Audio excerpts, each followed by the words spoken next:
Hey guys, Buck5090 here, coming to another action figure review. This time we're looking at the Marvel Legends Infinity Saga series Iron Man Mark III from the movie Iron Man from back all the way in 2008. So, can't believe we finally have this figure. This is part of the Infinity Saga wave. You can see the packaging right there, Iron Man Mark III, Avengers logo. It has the word Iron Man right there, Legends series. Over here in the top says that. We have the nice little image, of course, of the Infinity Saga. All of the characters from the Infinity Saga. Same thing over here. The rest of the figures are people in Infinity Saga. And over here in the back, we just have the Iron Man promo picture from the poster.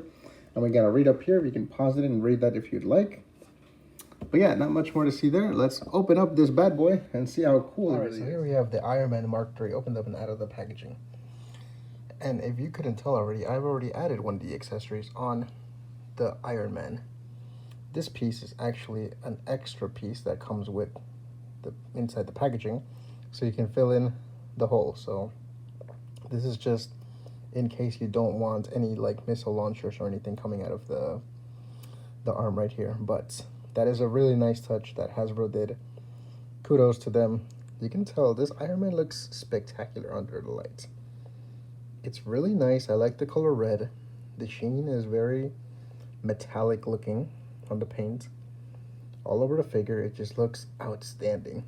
I had been waiting for this Iron Man figure for the longest time, and now we finally have him.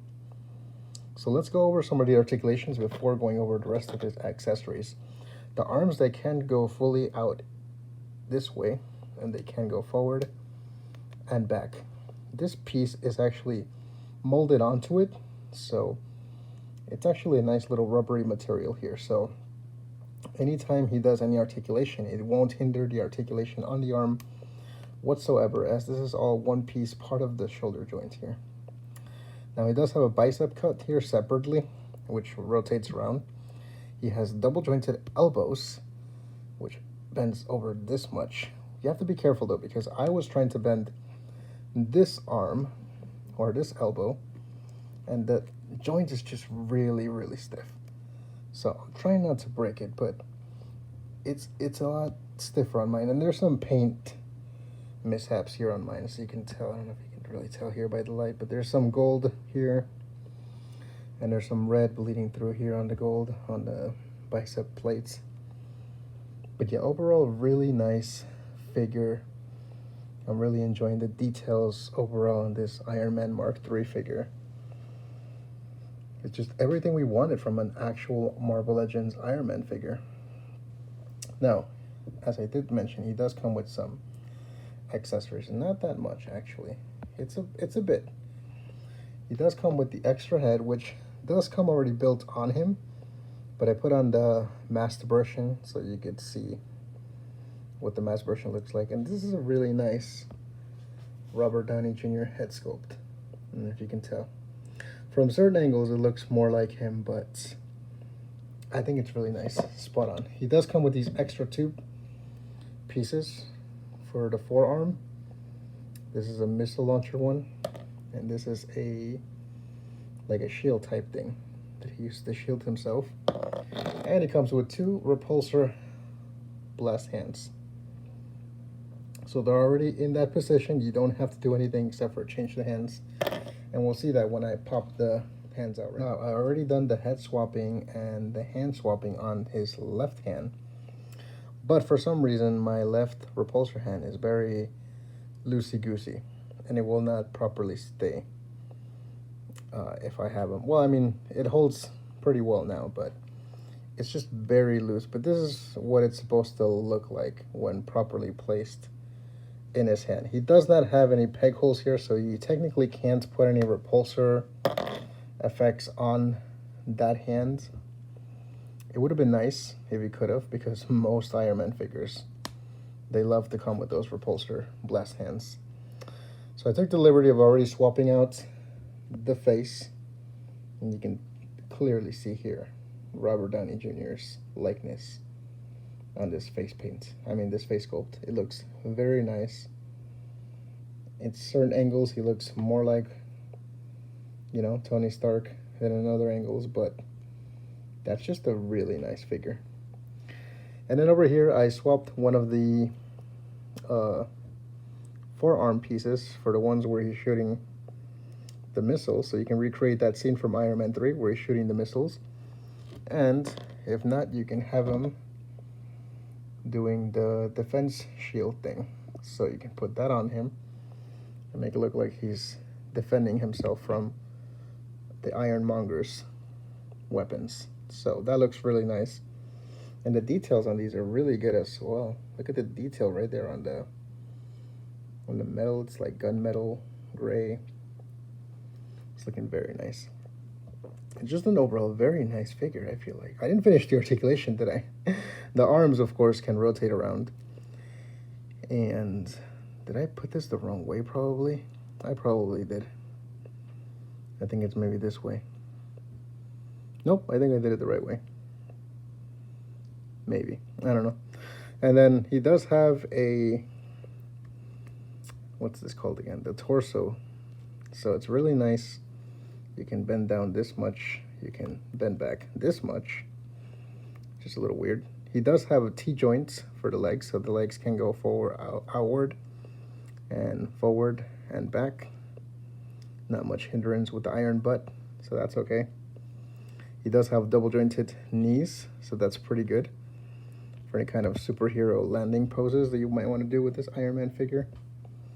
And of course, he does have ankle rockers, which again, look at the detail on the boots. Look at that. It's really nice. So articulation overall is not bad. There are some tight joints in certain areas, which is a bit of a bummer. And then there are some loose, movements with the hands, which apparently the hands don't want to like stick all the way in this one specifically. I feel like the articulation is loose for the hand, but this head sculpt was able to be put on rather easily, whereas the full Mastodon Iron Man head sculpt was a little bit more difficult to put on. Let's do some comparisons, size comparisons. All right, so here we have the Iron Man Mark III figure compared to the Ironmonger figure. And this Ironmonger figure is a beast compared to the Iron Man figure. Of course, I do have him standing on this little stand that I put on him, but if I put him to be like that, oh yeah, Ironmonger is huge.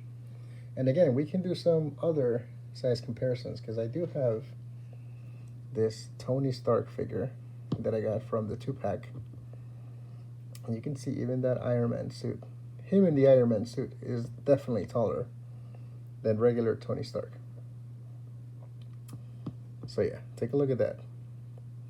Oh, we will have to see if the head sculpt can fit on that. All right, so here we go. I did some head swapping, and it's not bad. It sits on there really nicely. It actually was able to fit inside the peg. So that's pretty cool. And it still looks like Robert Downey Jr., I think, from a certain angle. Even though that face sculpt is not 100% accurate, but it fits rather nicely. So let's do some measuring.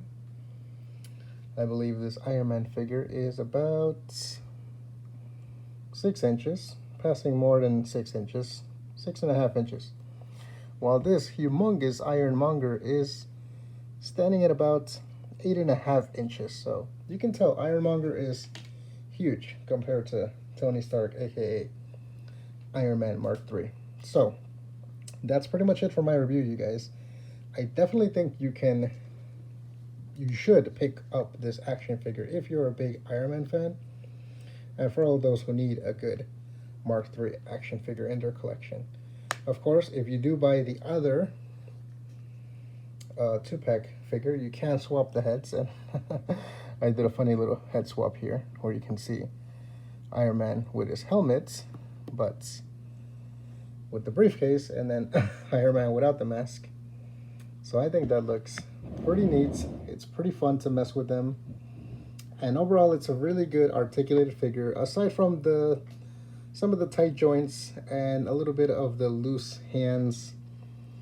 But I'm pretty sure if you manage to heat it up with some hot water, or something that'll loosen up the joints a little bit, it might be able to help, and that way you don't break your action figure, you know. So yeah, what do you guys think? Leave a comment below if you think you would purchase this Iron Man figure, or would you skip it and you go straight for the which one, the battle damaged, you know, Tony Stark from Endgame versus Thanos, because I do have that figure and I will be reviewing it pretty soon. So yeah, I just forgot to upload this video, to be honest with you. I've had it and I forgot to edit it and upload it, so here it is. I'm on flake, but there we go, guys. And don't forget to like this video if you enjoyed it, subscribe if you already haven't, hit that bell notification for more videos coming soon, and as always, thanks for watching, guys. Until next time.